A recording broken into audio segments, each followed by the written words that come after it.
కనిపిస్తారు కానీ వీళ్ళు సాధకులు ఆయన కాకపోయినా ప్రతి ఒక్కరికి కనిపించినటువంటి దైవాలు సూర్యుని వల్ల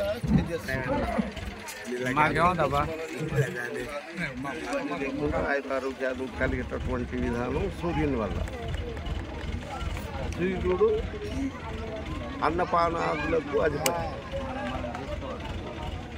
సూర్యరశ్మి వల్లనే పంటలు పండడం, పనులు ఇవన్నీ రావడం.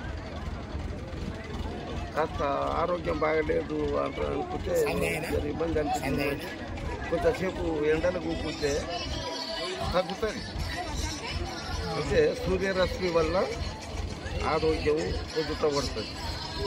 అదే రకంగా చంద్రుడు మనసుకు అధిపతి. చంద్రుడు మనసుకు అధిపతి. మనసును కంట్రోల్ చేయాలంటే చంద్రుని యొక్క అనుగ్రహం కావాలి. మనం పౌర్ణమి రోజున నిశ్చితంగా నిర్మలంగా ఉండే చోటు కూర్చొని ఆ స్వామి ధ్యానించ, పరమాత్మ ధ్యానిస్తే మనసు ఆందోళన పడకుండా, చంచలత్వం లేకుండా, టెన్షన్ లేకుండా కంట్రోల్ చేసేది చంద్రుడు. అందుకొరకని ప్రతి పౌర్ణమి నాడు గురు స్వభావంతో గురువు గారి కానీ ఎవరి కానీ చంద్రుని యొక్క అనుగ్రహం కలిగితే బాగుంటుంది. ఆ చంద్రుల దర్శనం వల్ల మానసికంగా ఆందోళన లేకుండా మనసు పడుతుందని పౌర్ణమి కార్యక్రమాలు చేయడానికి పెద్దలు నిర్ణయించిన దాన్ని మనం సాధన లేం కదా. దాని యొక్క ఫలితం కూడా కనిపిస్తుంది చేస్తే. అందువల్లనే పౌర్ణమి ఈ కార్యక్రమం, దైవికమైనటువంటి కార్యక్రమం, ఉపాసన కార్యక్రమాలు, గురువును పూజించేది, ఈ కార్యక్రమాలు ఏర్పాటు చేస్తున్నారు.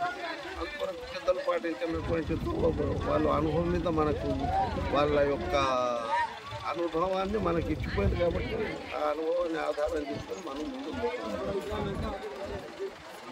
ఈ కార్యక్రమాలలో మరి ఈ అప్పటిపల్లి గ్రామంలో బ్రహ్మంగారి చరిత్ర వెంకటరెడ్డి గారి పరంగా వారి ద్వారా బ్రహ్మంగారి చరిత్ర ఆడడం, మరి వెంకటరెడ్డి కూడా గోవిందమ్మ పాత్రధారి కావడం అయితే కొంత ఆధ్యాత్మికంగా, ఆర్థికమే కాకుండా పరమార్థికంగా మనిషి యొక్క మనసు అక్కడ మళ్ళాలి. అది మళ్ళీది కాబట్టి ఈ వెంకటయ్యకు ఈ జిజ్ఞాస ఏర్పడదు. ఏదో అంతటి కార్యక్రమం నరసింహస్వామి పుట్ట మీద కొత్త పాటలు ఉంది కాబట్టి ఈ జట్టు పాటలు కూడా మనం కూడా రామచరిత్ర రాసినటువంటి వాల్మీకి మహర్షిని ఎడగూపున పెడితే బాగుంటుందని తలంపు రావడం, మీరు నలుగురు చదవంతులు దాతలు సహకరించడం వల్ల ఈ కార్యక్రమం జరిగింది. ఎక్కడానికి ఆయన అనుగ్రహం ఉంది, భగవత్ సంకల్పం ఉంది కాబట్టి మనకు అవకాశం ఇచ్చిండు చేయడానికి అవకాశం ఇచ్చిండు, జరిగింది అనేటటువంటి ఆలోచన. ఇది చాలా చక్కటి ఆలోచన.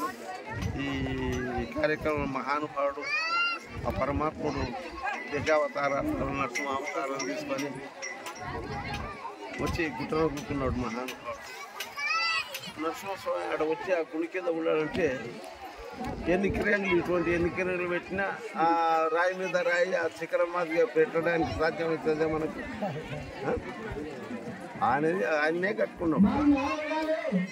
అంతటి మహానుభావుని సాన్నిధ్యానికి పోయేటప్పుడు రామాయణాన్ని రచించిన మహానుభావుడు వాల్మీకి మహర్షి యొక్క విగ్రహాన్ని నిలబెట్టుకోవడం మనకు జిజ్ఞాస.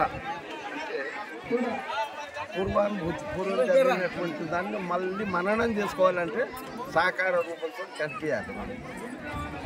జ్ఞాపకం వస్తుంది. అందుకొరకు ఈ కార్యక్రమం మంచి చేసింది. ఈ కార్యక్రమంలో మీరు అందరూ కూడా చేసింది.